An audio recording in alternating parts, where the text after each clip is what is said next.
regardless of how you think, postpartum and breastfeeding and everything is going to go, I think the biggest thing that I would do differently, and I would encourage other people to do, is to connect with a lactation specialist even before you go in to give birth. And I've said next time around, the same woman the IBCLC who rescued my supply and who got me on a pumping regimen and who saw the oral motor difficulty, she's going to be on speed dial when we head to the hospital if I ever have another kid, because I don't think if it were for her, we wouldn't have made it this far either. And I've already told my sister if she ever has a kid, that's what I'm gifting to her. She gets a free lactation consultant, because I feel like if we'd have caught some of the real issue sooner, at the very least, I might have still ended up pumping, but maybe I could have rescued my supply a little bit more.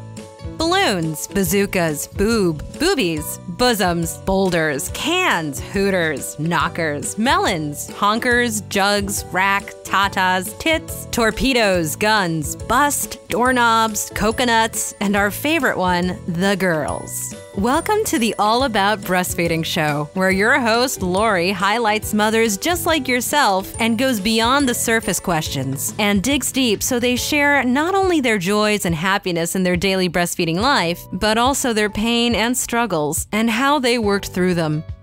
Episode number 208. Welcome to All About Breastfeeding, the place where the girls hang out. I am your host, Lori Jill Eisenstadt, IBCLC, which stands for International Board Certified Lactation Consultant, and I spend a better part of my days helping moms with breastfeeding. If you would like to find out more about me, the services that I provide, all you need to do is go to www.allaboutbreastfeeding.biz. Regular listeners know that I typically like to start out my shows with a short quote, something that really resonated to me from my guest that day. Well, as you heard at the beginning of this show, today's quote from Jennifer was quite long. The thing is, her words are pure gold. She talks about this subject at the end of the interview, and I just didn't want you to miss hearing what she had to say. I also wanted to accentuate her thoughts, and hearing it a few times never hurts.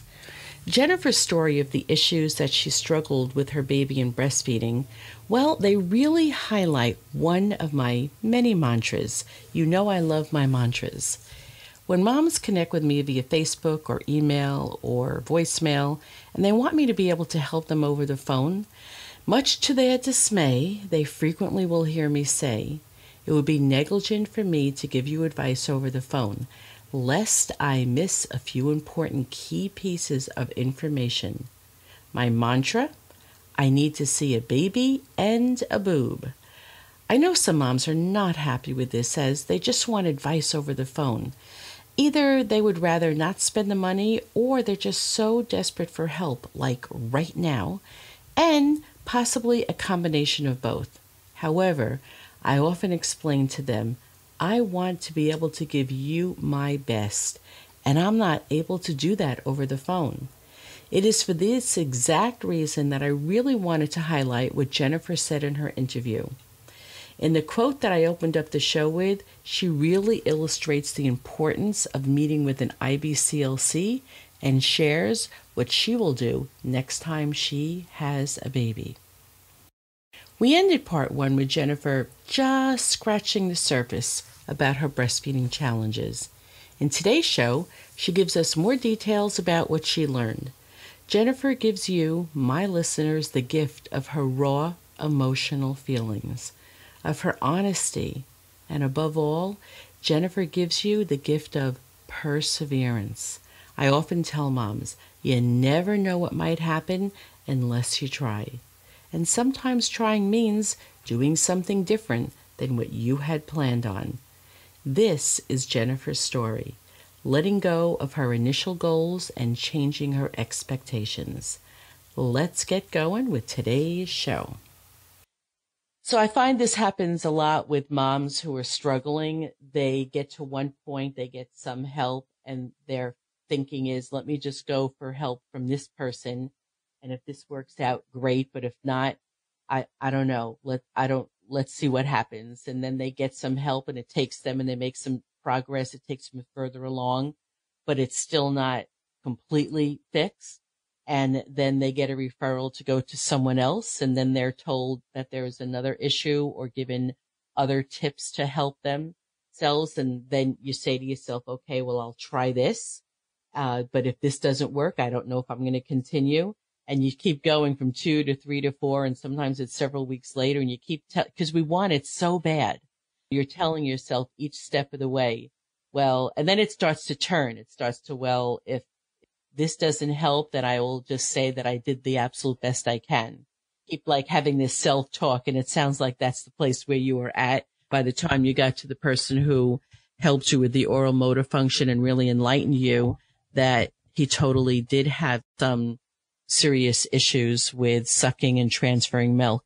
Mm-hmm. And it sort of explained a lot of the issues. It explained the pain that I had been in.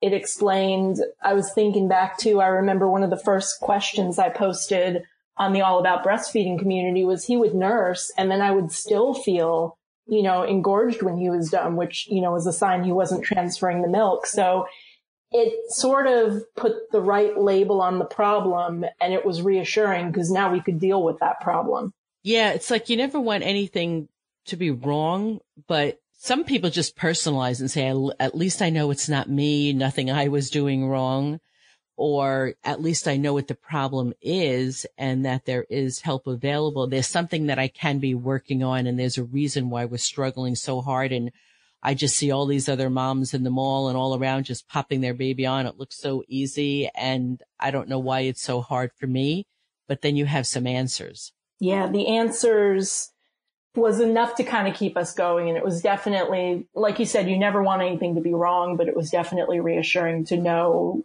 what the issue was. Because once you know what a problem is, you can start working towards it. Exactly. So did he get some kind of therapy?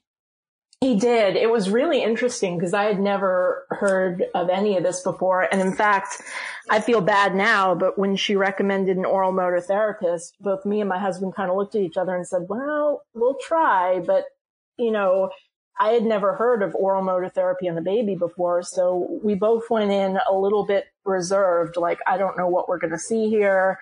Is this for real? And they gave him a full evaluation, which is how they rated him on like a scale of 1 to 10, I think, for each muscle or reflex in his mouth. And then once they diagnosed him, we were allowed to video record the woman there who was doing the different exercises we had to do with him. And there were 3 exercises. One was like stretching his cheek muscles. And the other was kind of massaging around his lips. And then the third one was we had to put our finger in his mouth and kind of get him to chew along with us. And it was simple little exercises, easier said than done on a baby who has a mind of their own. But it was amazing how those simple little exercises were going to make a difference. Was there a specific medical diagnosis that you received? It was just, and I don't have the paper with me now, but it was just oral motor problems.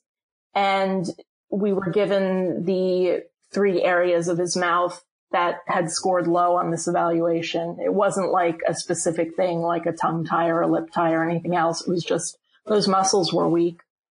I'm so glad you went. Here's one of the things that I tell parents, because I understand the reservations, the hesitations that people might have. You're just thrown into this world all of a sudden and you never heard of it. You certainly don't expect any issues with your baby. However, I tell parents sometimes if they're so ready to, stop breastfeeding just because it's just so hard.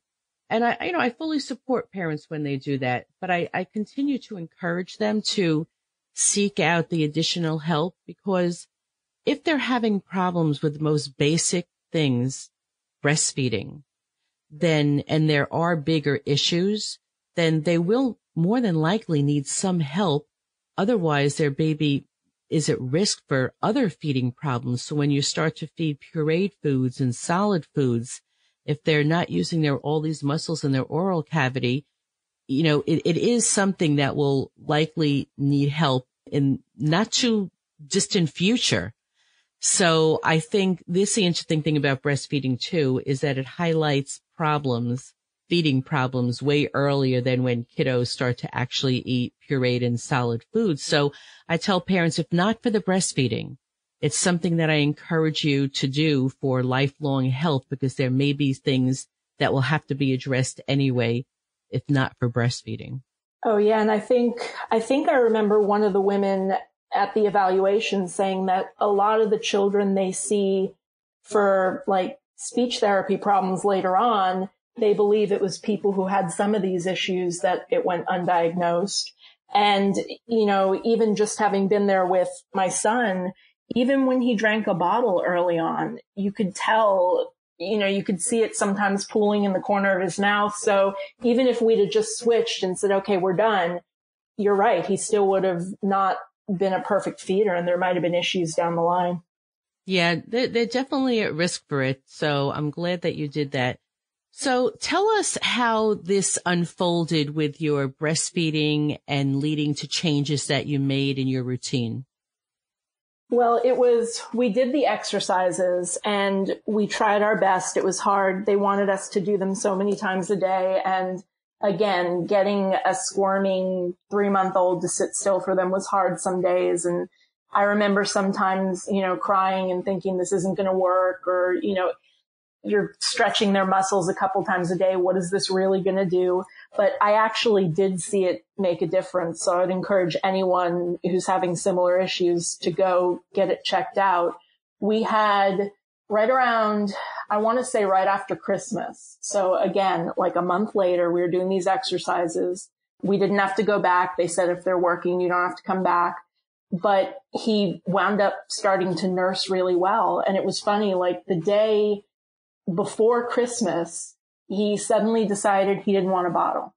So we had this miraculous week-long experience of him just nursing how he should.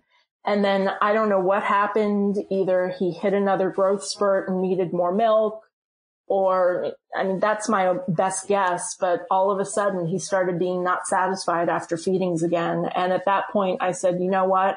I still want to breastfeed him, but I can't anymore. I can't keep going on with every feeding, wondering if he's going to need a bottle or not afterwards. It was just, that part was too stressful. And at the time, I looked to my husband, we kind of talked about it, and he said he would support whatever choice I made. And he kind of agreed with the logic of maybe it would be easier on all of us to just pump and to be able to see how much milk he's getting each feeding, and to not have to play the guessing game, because the guessing game was stressful on all of us. And at the time it felt like giving up, and then it wasn't. And at this point, had you been back to work yet? Yeah, I started back to work in January. I wound up taking a full 12 weeks, and I'm glad I did with some of the struggles we had. I started back to work, and I think I was in an in-between stage. I said, well, I'm going to nurse in the morning and then at night, and I'll pump the rest of the time, and then I'll nurse on the weekends. And I want to say we made it through about a week of that. And it was after like an evening nursing session, and he was still, cranky and wanting more. And I just said, this is ridiculous. We need something better that's going to work for us.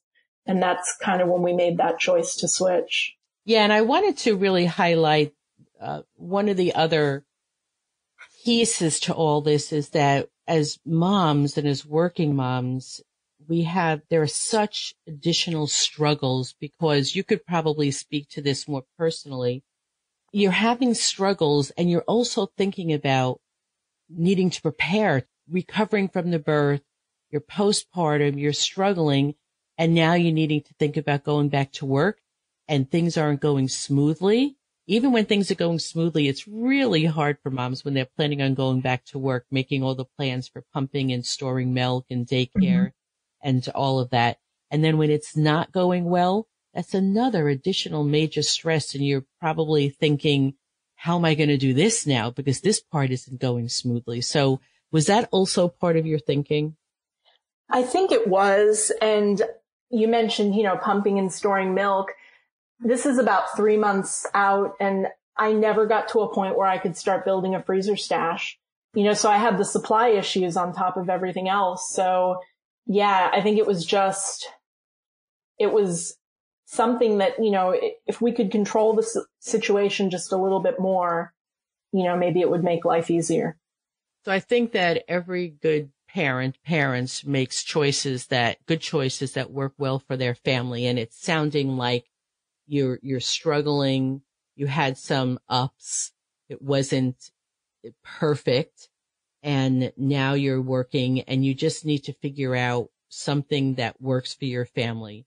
And so together, you and your husband, for various reasons that you stated, to pump and bottle feed. So it's around at this point, shortly after January, that you decide to exclusively pump? Mm-hmm. Yeah. And I remember, we made that switch, and immediately, I felt like I had failed in some way at first, but immediately life got a little bit easier in that regard, because every time, we would prepare that bottle, and he was a lot happier after meal times now. So that's kind of what made the difference, or made it okay. Yeah, there are some regrets at various stages. However, moms say this time and time and time again, that when they find a groove, something that works, and when I say something that works, primarily, it's that their baby is happy. They're happy, they're well fed, they're settled when you finish a feeding, that you realize, despite whatever hesitation to change the routine or to pump and bottle feed in your case, you recognized in a very short period of time, this was a good decision for us. It was, because I think that was one of, not only the stress of going back to work, but just seeing how agitated he would still get a lot of times after a feeding, especially the nursing. I said, this might be a sign that he would just be more comfortable with just having an easier time of it. Yeah, I tell moms that, when you'll see how much happier your baby, I don't say you're happier per se, but what the words I usually say is, you'll more than likely see a different baby when they're struggling and they have to give more supplements or switch to exclusive pumping. Whatever the routine is that we're changing their care plan and they really don't want to do because it wasn't their initial goals and something they dreamed about. But I will usually tell them, give it 24, 48 hours and you will see a different baby. Call me or email me and let me know what you're seeing and how you're feeling.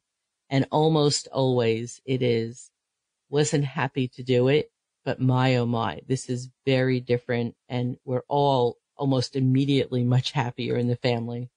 Yeah. And in some degrees, it made overnight feedings a little bit harder, but then in other respects, it made it easier because, when we were trying to nurse and then supplement, we'd put him back down and it'd be that fingers crossed waiting, guessing game to whether or not he was still going to fuss and need more. Now we could get it down to a science like clockwork. And my wonderful husband got up almost every night with me that the baby woke up and he would bottle feed while I pumped, but we had it down to we could do it in less than 30 minutes. Ah, what a nice guy. Taking a little break to let you know about a book that I have written that is geared specifically towards helping you prepare for the early weeks at home with a newborn. Some of us just feel so overwhelmed and we don't even know where to start.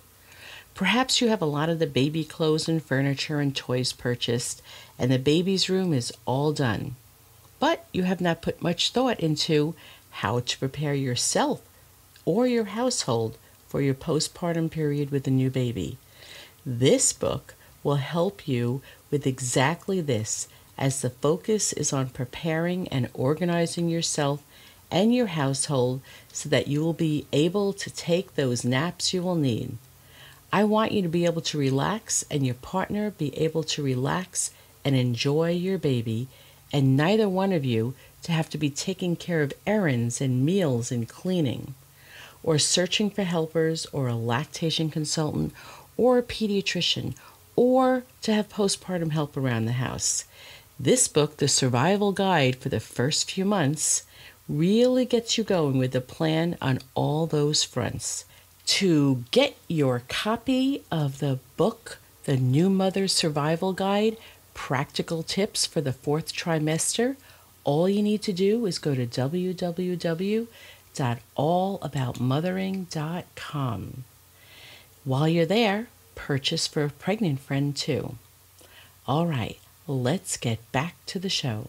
I'd like to talk about exclusive pumping because there are moms who are just maybe they're in that place where you were in mid to late December, and they're maybe leaning towards or thinking about the possibility, or someone suggested it, to move to exclusive pumping, and they're scared of doing that, of the workload, the routine. How do you figure it all out? How do you do this at work and at home?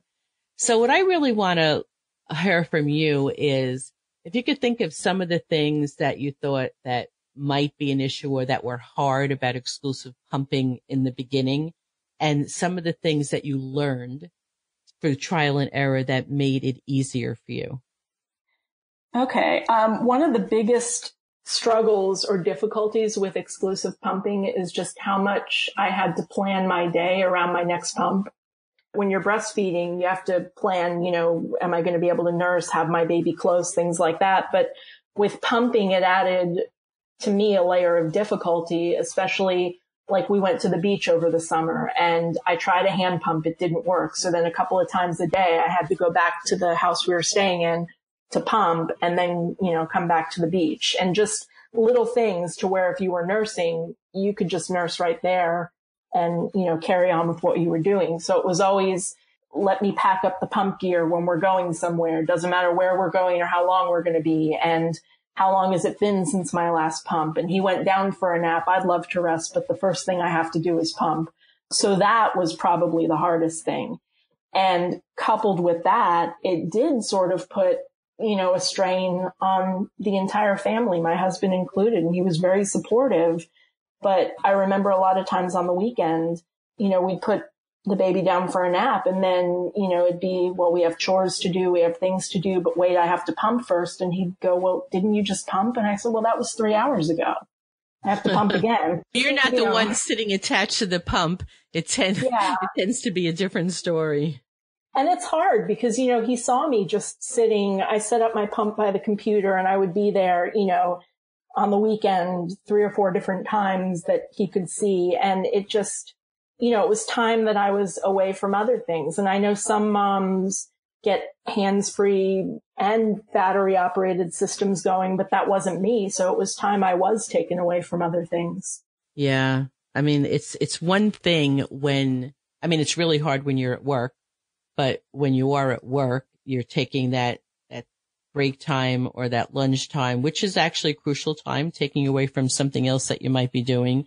But you're right. It's interesting to hear your side that you're saying, it took away from other things, and your husband's looking at you. Are you pumping again? Mm-hmm. It's funny. I know I had it easy as far as work goes. I worked in an office and I was in a cubicle, but I wrote a letter to my boss and I explained, I had supply issues. We struggled with feeding.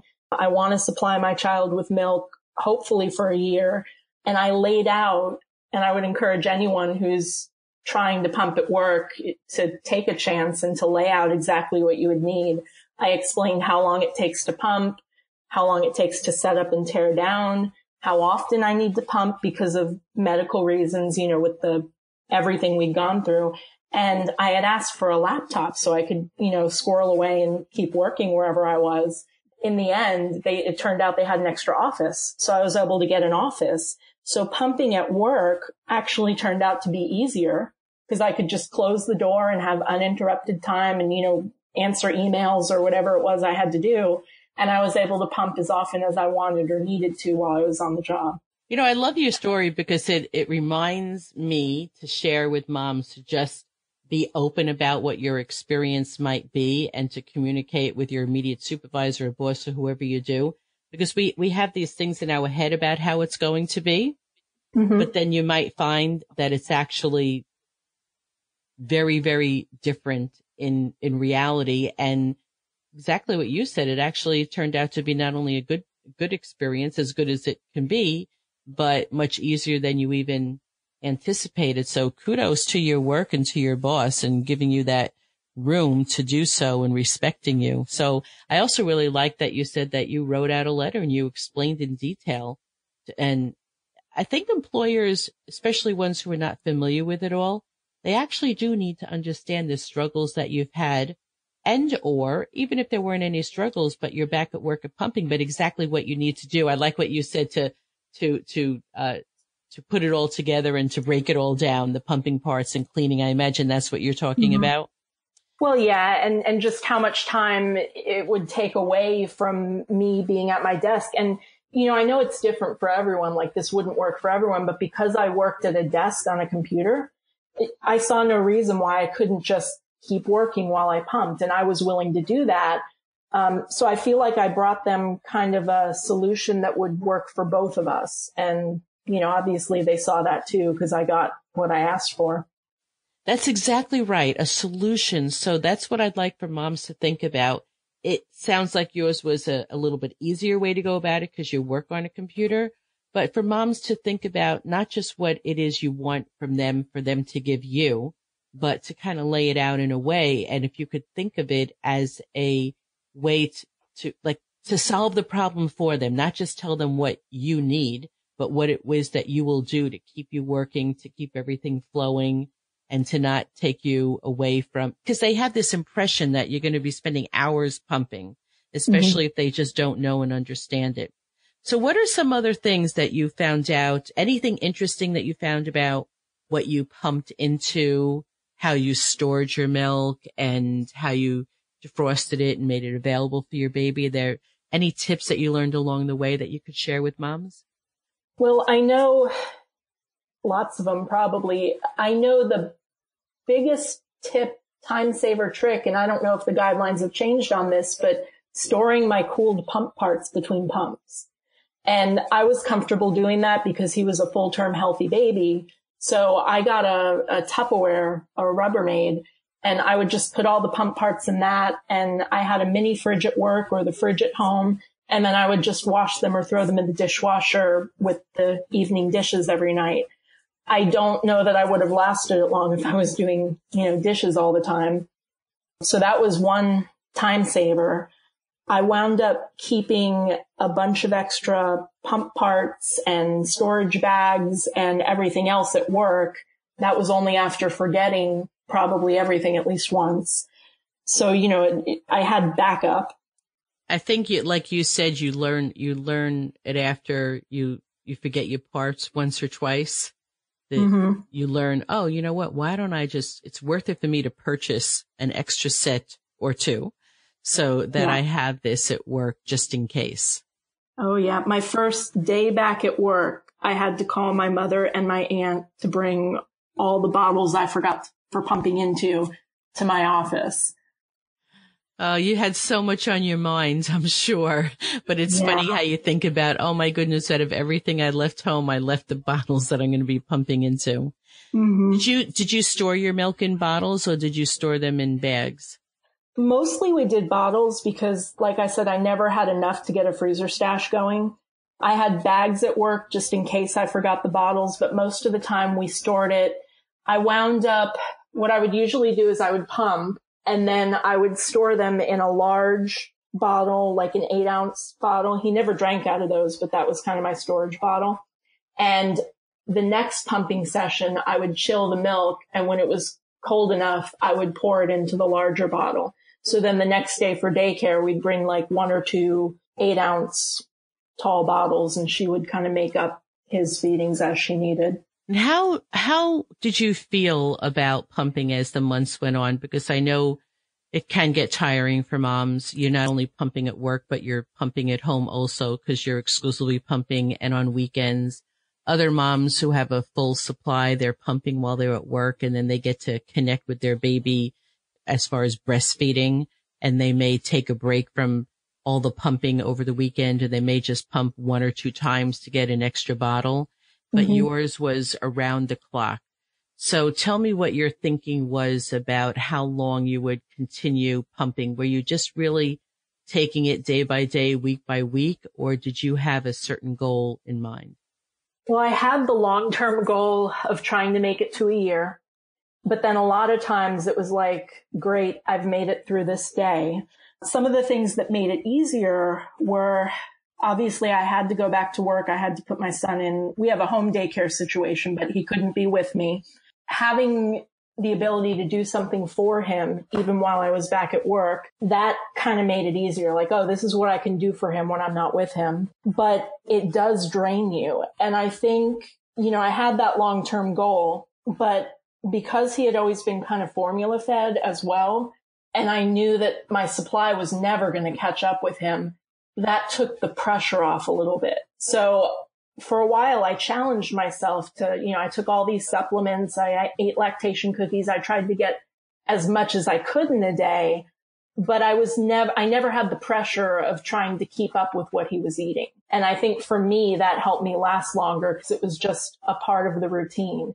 And I was looking back at my pump log the other day, and very quickly after we made that decision to EP, I think the most pumps I would get in a day usually was 6 on average. And I would pump overnight if he woke up. I would pump before work, mid-morning, lunchtime, late afternoon, right before I left, and then 1 or 2 pumps when I got home, depending on how the evening went. But I did not stick to a religious schedule the way I know some moms do. And, maybe it affected my supply a little bit, but it kept my sanity. Yeah, I mean, what we need to understand is that when you're breastfeeding a baby, they breastfeed very frequently, and that alone can be very hard adjustment for moms going from whatever their life was like before to sitting and breastfeeding a baby 7 or 8 or 9 times a day.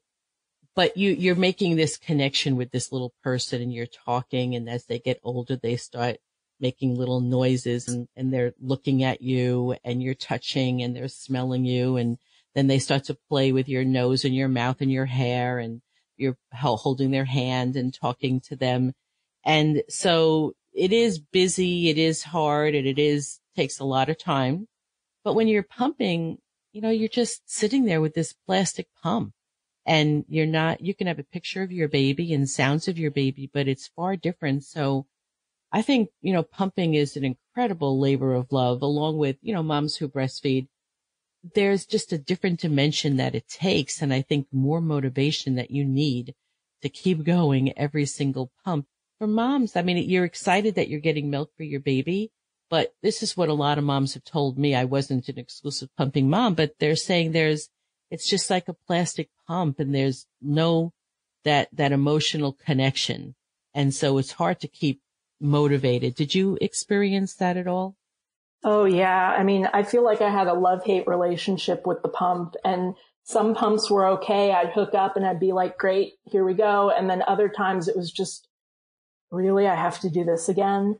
But any mom who's going through that, I think having a support system helps, because to know that you're not alone and there's other moms who feel that way, but they're doing the same thing. They're dedicated to wanting to give a little bit of milk to their baby. That kept me going a lot. What places did you find support from other moms who are exclusively pumping? There is a wonderful Facebook group for exclusively pumping moms, and I think people have mentioned it on your Facebook site before to refer other people to. In fact, I think that's where I found it. I was a member of that group, and people post their stories, people ask for advice. Anytime you're having a bad day, people will cheerlead you. So that was a major support system. And I also was very lucky to have 2 friends from high school who had babies. We were all supposed to have them within a week of each other. And, nothing goes according to plan, but we're all dealing with kids within a month of each other. And we've been in a constant chat since our babies were born. Even during labor, we kind of sent a couple messages to each other. So whenever I had a bad day, they would kind of cheerlead me too. And then, of course, my husband and my family. That's nice. And, I always say you really need the support of your husband and immediate family, because some mothers just don't make it much further when they have such challenges. At the same time, there's a lot to be said for the exclusively pumping, the Facebook site, where women who are actually doing exactly what you're doing Because after a while, as loving as our family is, they just don't know what to say. To hear the story for the 10th time, they just don't know what to do. And the interest wanes a little bit in that kind of support as far as listening. But you go to a Facebook group or other, real live moms and chat with them. And we're all interested. We're empathetic. We want to hear your story. We're okay with you venting and complaining, even though nobody might have a solution. So there's nothing like that kind of connection too, wouldn't you say? Oh, yeah, that was definitely, after a while, your husband gets tired of hearing things like you said, but these women were always willing to talk and share stories and vent. Oh, and also I have to give a shout out to another good friend of mine who has twins who are a few months older than my son. And she was exclusively pumping and she did make it to a year. So she was like my hero too. And I would reach out to her for advice and support. Wow. That is an amazing feat. Yeah. But yeah, they definitely sympathize the way, somebody who hasn't been through that. Yeah. There's just nothing like when someone else walks in your shoes, right? Mm-hmm. So take us to the time when you start seriously considering weaning from pumping. Okay. That was towards the end of the summer. It was in, I want to say July. And we had gone on a couple of trips. And after those trips, my supply started kind of decreasing a little bit, but noticeable enough. Like when you think about what your baby eats in a feeding, 3 ounces is kind of a feeding. So I probably lost the equivalent of a whole feeding. And no matter what I did, I had been on and off supplement regimens, but this time around, all the supplements, all the oatmeal in the world, I could boost it maybe an ounce, but it never went back up. I was pumping about 18 to 20 ounces at my peak. And now I was down to like 15, maybe 16. And it was just enough to where I started to get frustrated that I was putting in the same amount of effort and not seeing results. And I had a couple more days when it dipped. And, that coupled with my son getting older, he was just starting to crawl and get more mobile. I realized it just wasn't worth, this is going to sound bad, but I don't know how else to say it. It just wasn't worth the same payoff that I was getting before. It was the same amount of effort for not the same amount of results. Plus it was more sacrifice and less time I could help my husband now when he needed it with my son. And so I looked at him one day and I said, I don't think I can do this anymore. And my friend, the one I talked about who made it to a year, her advice was always don't quit on a bad day. I sat on that decision for, probably about a week. And when my thoughts on it really didn't change after that, I said, yeah, I think it's time. But knowing that I'd made it as far as I did, I did some research and I figured out that you always want to wean slowly. Even I didn't ever have oversupply, but I still didn't want to risk getting an infection. I figured out that I could make it to 9 months if I wean slowly, and that was a nice round number and a nice plan B. So that's kind of what I did. Yeah, I think what we all have to remember is that as mothers, not only with breastfeeding, but with other things in our parenting life, we often have big decisions we have to make. And I love that you said that your friend gave you what I think is wonderful words of advice to don't make a big decision on a bad day. And so you really heeded those words and you said you took a week and just so, kind of checked in with how you felt every day. And if every day you're still feeling the same way, you're able to tell yourself, yeah, this is a good decision for us. And then you go with it. That was great advice. And there are often decisions that we make as parents. And sometimes we do have regrets, but we still know that we've reached a point in whatever it is that it's the best decision. So I really love how you came to terms with that and very smart about thinking about, well, how do I wean from this pump? Because I don't want to cause a problem with my breast tissue, because to this is educational for some moms who are listening who may not be at that point, that you can't just stop everything all of a sudden, like one day wake up and say, I'm not going to keep breastfeeding or I'm not going to keep pumping it anymore. If you have some milk that you're still making, because your breast will fill up, you may get clogged ducts, you may get an infection from the non-removal of the milk. And so weaning gradually is a very smart thing to do. So, and I also know that how did that work for you with that gradual weaning? I know near the end you had posted that you were having some sore breast tissue, but overall, did you just pump a little less frequently each day or a little less time each time you pumped? How did you go about that? I had a plan and I started dropping about a pump a week. And at that time, I think I was at about 5 pumps a day. And so I said, well, I'm going to drop down to 4. And then I did that. And then I'm going to drop down to 3. And each time I dropped, I kind of just paid attention to my body. And if I needed to pump a little extra one day because I was in pain, I did that. But for the most part, the pump a week drop worked. When I got down to 2 pumps a day, I started to scale back on time a little bit. And then my last week, I think I did about a pump a day in the evening. And when I got to about an ounce, 0.95 ounces, I said, okay, let me see if I can go a few days. And if nothing happens, that's it. And again, I got a lot of advice from the women on that Facebook site, and I did some of my own research, but that pretty much worked. It's funny, if I haven't tried it in a while, but about a week ago, I could still squeeze and get a couple of drops. Our bodies are amazing. Yes, I get those posts all the time. I've stopped breastfeeding or pumping 2 months ago, 3 months ago, and I can still get little drops. And I do want moms to know that some moms they can't squeeze out anything, no matter how hard they try a few weeks after they're finished. But some moms literally months later easily can still get out some drops.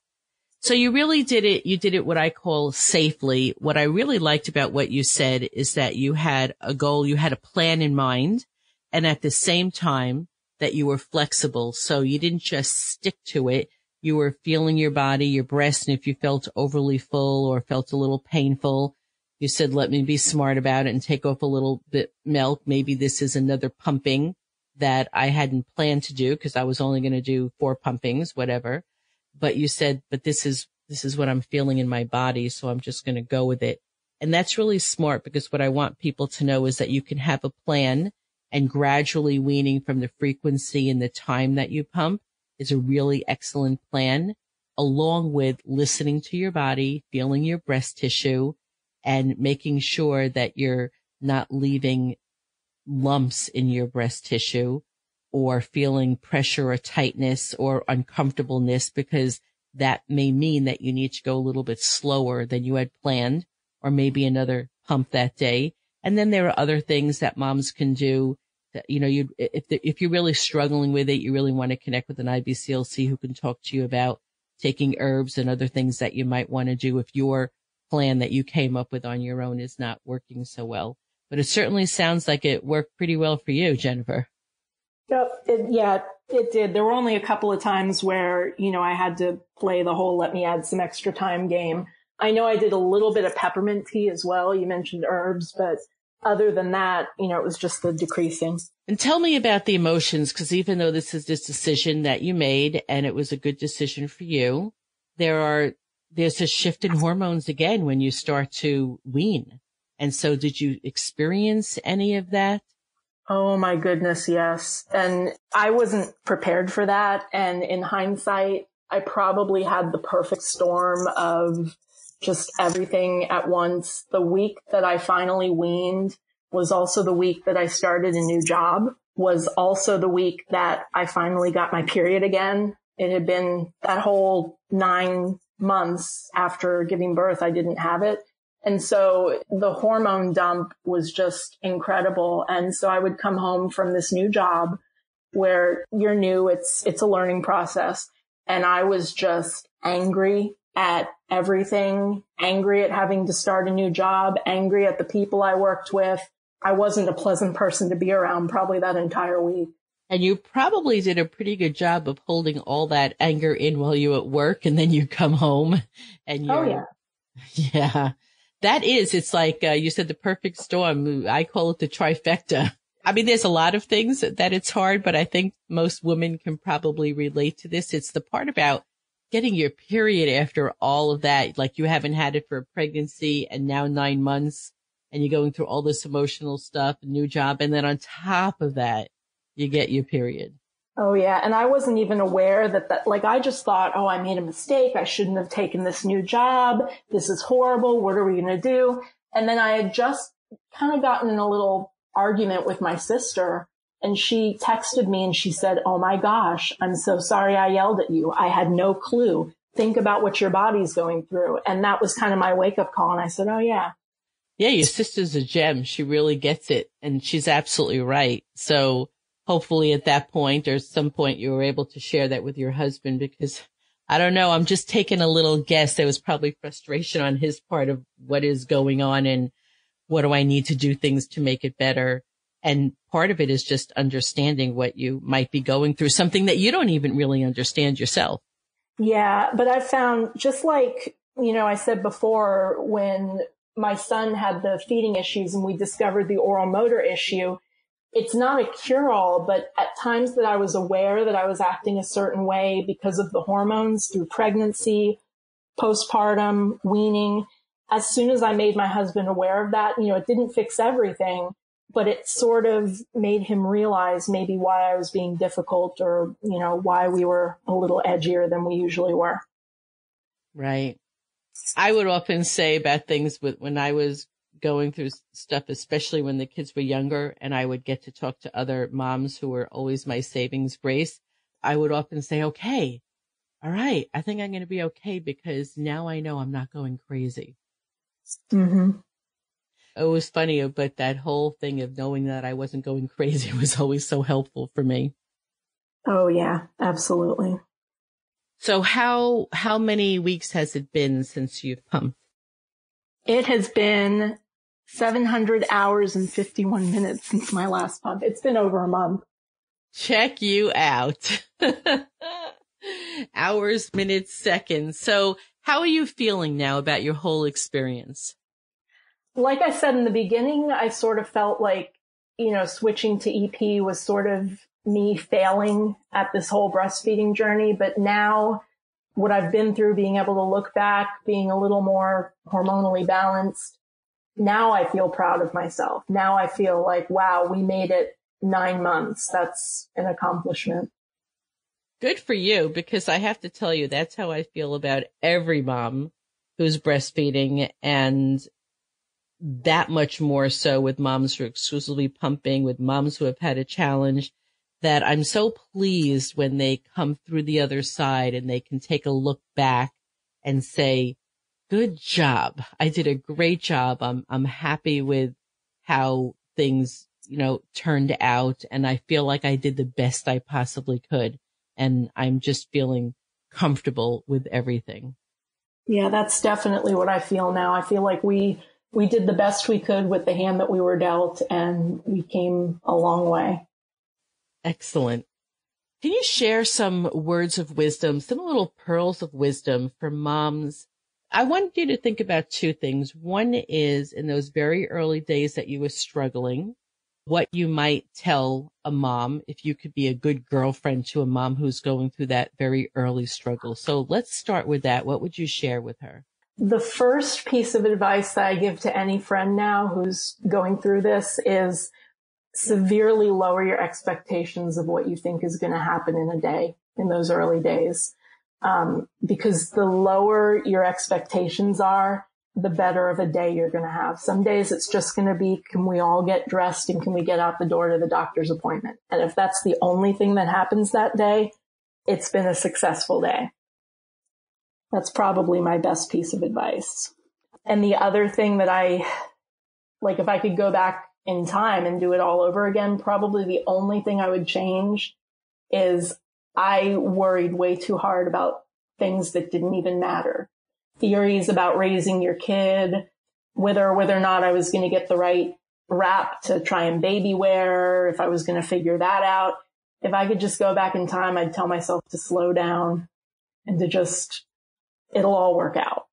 Yeah, that is such words of wisdom. And I recently interviewed Christine Shepard, who's an IBCLC, and she just assumed everything was going to go really well for her. And if she had any issues, had counseled hundreds of women at that point, and that she would be able to figure it out. And then she had major struggles. And she said one of the things that she also learned and needed to let go of was the goals that she had for herself as far as breastfeeding, and holding on to those goals, how much more difficult it made the day-to-day life. And that when she was able to truly hear those words, let them sink in and act on it, and truly take it feeding by feeding, day by day, and letting go of those major goals, that really enabled her to concentrate and connect with what she was doing every day. And it freed her up psychologically, emotionally, a huge amount. And she had some of the same words of wisdom that you did. And I think I'm not sure if I'm going to repeat it correctly, but I think you said just like let go of the expectations that you had, like lower them a whole bunch. Mm-hmm. And I think I'm very driven, and I'm, a goal setter and a perfectionist. And from the get-go, from, the day we were in labor, my son keeps teaching me over and over again that I can have an idea and it's not going to go the way I expected it to. So, that's been the biggest learning curve from this whole thing. Because if we even ever thought we had a fair amount of control in our lives before we had a baby, having a baby teaches us that we have this little partner in everything, that we have goals set for them, and they may have a totally different plan and are not interested in working with you on your plan. And I'm not really talking about breastfeeding. I'm talking about a lot of other things in parenting. So yeah, a midwife friend of mine years and years and years ago told me that each baby teaches us different things about ourselves and about the world around us and about life. And your baby's already taught you a lot. Oh yeah. He definitely has taught me just to slow down and go with the flow a lot. Any other words of wisdom that you wanted to share with the All About Breastfeeding listeners? I know you're in the group, and I know you're connecting with moms from the EP. So you're very connected to moms in this area of breastfeeding and pumping. And so your words of wisdom are very important and very believable. Is there anything else that you wanted to share with moms that you want to let them know? I think the other biggest thing that I think about all the time, and I think I've even posted it on your site before, is regardless of how you think, postpartum and breastfeeding and everything is going to go, I think the biggest thing that I would do differently, and I would encourage other people to do, is to connect with a lactation specialist even before you go in to give birth. And I've said next time around, this same woman the IBCLC who rescued my supply and who got me on a pumping regimen and who saw the oral motor difficulty, she's going to be on speed dial when we head to the hospital if I ever have another kid, because I don't think if it were for her, we wouldn't have made it this far either. And I've already told my sister, if she ever has a kid, that's what I'm gifting to her. She gets a free lactation consultant, because I feel like if we'd have caught some of the real issue sooner, at the very least, I might have still ended up pumping, but maybe I could have rescued my supply a little bit more. Well, Jennifer, that's music to my ears, because I love when other moms talk about a good experience they had, and when they realize how important it is to be connected, at least have the information about who they can connect with before they have their baby. That's my dream, to be able to have every mom know where she could go for help, and to also know that to get that help as soon as she possibly can rather than struggling. And you're right. We just don't know how it would have turned out with you. We can't play Monday morning quarterback. However, what I can tell you is that connecting with someone early on and finding out what the challenges early on, there could have been, saved nipples, saved days with pain, saved days with crying and clenching your teeth and looking at your baby who's crying to feed and thinking about putting them to your breast and crying, knowing that when you do that, that they're going to hurt you. And, getting on a plan earlier, getting that milk supply, good stuff going that we never know what the outcome is going to be, but I can be pretty much assured that we can change the earlier stages that women had to go through those really hard times until they got to the point of understanding what the difficulty was and now getting on a good care plan. Of course, my hope is, and what I've learned as an IBCLC is that when you do get in touch with experts early on, depending upon what your issues are, but there are many times when we actually can turn it around and you can have a good breastfeeding experience, one more towards what you had dreamed and planned on if you get on the bandwagon earlier. Yeah, I agree. Well, thank you for that. And you also know, in the group, when moms are requesting help, you'll see me frequently say, here's this general stuff, but I can't see you or your baby. I can't see your breast. I can't see the latch. I can't check inside the mouth. So whether you want to see me, if you're local, you want to do a Skype consult, or you want to see someone in your area, because there's lots of things to be learned to be able to see things, and especially oral motor stuff. I can just keep giving you the same advice on a Facebook group. Keep trying, keep going, keep taking herbs, keep, looking at videos to latch your baby on. But we could be missing something very crucial, a crucial element to your breastfeeding. And so, of course, that's why I said it's music to my ears to have moms get connected with an IBCLC beforehand. Even just have a brief conversation with them on the phone, a Facebook message, an email, someone that that you can call. Your husband can make that call to make that connection, to make an appointment after you've had your baby. So I love that you're giving that advice. The last thing I want you to do is, if you want to, I'd love for you to tell us how we can find your One Working Mommy blog, because I think getting to know you here on the show, a lot of moms would be interested in getting to know you a little bit better and reading your blog. So would you like to share that info with us? Sure. And I will have to probably, you'll have to put the link in show notes as well, because it's kind of long, but it's oneworkingmommy.wordpress.com. Perfect. That's not too long. People can get it listening to the show, and I will definitely add it to the show notes. So I thank you so much for that. Jennifer, you have been a world of just so much great information. You've been a pleasure to talk to.